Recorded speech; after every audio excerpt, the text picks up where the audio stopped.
வாசிக்கிறோம், தியானிக்கிறோம், அதை குறித்து பேசுகிறோம். எல்லா வார்த்தைக்கும் நான் கீழ்ப்படிந்தனா என்று சொல்லும் பொழுது நம்முடைய எண்ணங்கள் நமக்கு சாட்சியிடும். இல்லையே என்று சொல்லுவோம். ஆனால் கீழ்ப்படிந்து விட்டீர்கள் என்றால் உங்களுக்கு விரோதமாக போராடுகிற சாத்தான் அவன் ஓடி போவான். சாத்தான் நீங்க துரத்த வேண்டாம், அவன் தானாவே ஓடி போயிடுவான். எப்பொழுது கீழ்ப்படியும் பொழுது. கீழ்ப்படிதல் எவ்வளவு பெரிய ஆசீர்வாதத்தை கொண்டு வரும் தெரியுங்களா? ஆனால் கீழ்ப்படியவில்லை என்றால் பெரிய சாபத்தை குடும்பத்தில் கொண்டு வந்துடும். வாசிப்போம். யோசுவா 5ஆம் அதிகாரம் 6வது வசனத்திலே, கர்த்தருடைய சத்தத்திற்கு கீழ்ப்படியாமல் போன எகிப்திலிருந்து புறப்பட்ட யுத்த புருஷர் யாவரும் மாலு மற்றும் இஸ்ரவேல் புத்திரர் 40 வருஷம் வனாந்தரத்தில் நடந்து திரிந்தார்கள்.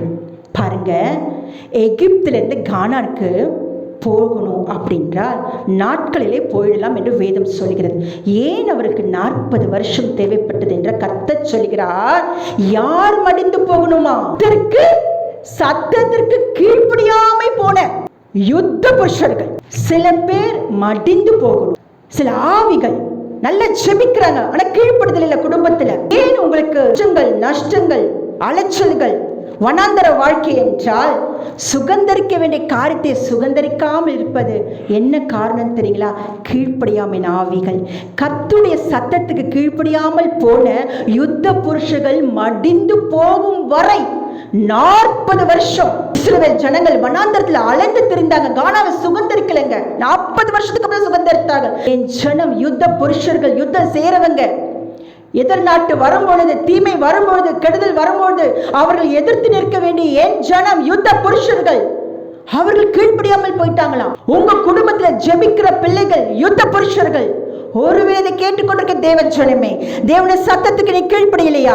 உன் குடும்பத்துக்கு, உன் சபைக்கு அலைந்து திரிய காரியங்கள் எழும்பும். கீழ்ப்படியாத ஆவிகள் மடிந்து போக வேண்டும். அது செத்து போனாதான் உன் வாழ்க்கையில, உன் குடும்பத்துல சில காரியங்கள் நீ சுகந்தரித்துக் கொள்வா.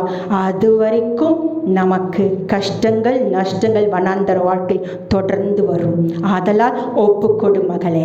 ஜெபிக்கிற பிள்ளைகள் ஒவ்வொரு யுத்த புருஷர்கள் கர்த்தர் நம்மை பார்த்து சொல்ல வேண்டும், என் பிள்ளைங்க சுகந்தரிக்க வேண்டும், என் பிள்ளைங்க சத்தத்துக்கு செவி கொடுத்தார்கள், என் பிள்ளைகள் நன்றாக இருக்கும்படி எனக்கு என்னுடைய வார்த்தை கீழ்ப்படிந்தார்கள். உன் குடும்பத்துக்கு வருகிற ஆசீர்வாதங்கள் சீக்கிரமாய் வர வேண்டும் என்றால் நீ ஒப்புக்கொடு மகளே.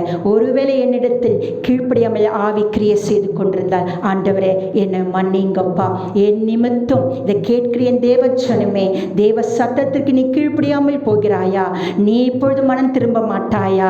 என் தேவனே என்னை மன்னி என்று சொல்லுங்கள். அவருக்கு முன்பாக நீங்கள் தாழ்மைப்படுங்கள். அப்பொழுது அவர் உங்களை உயர்த்துவார்.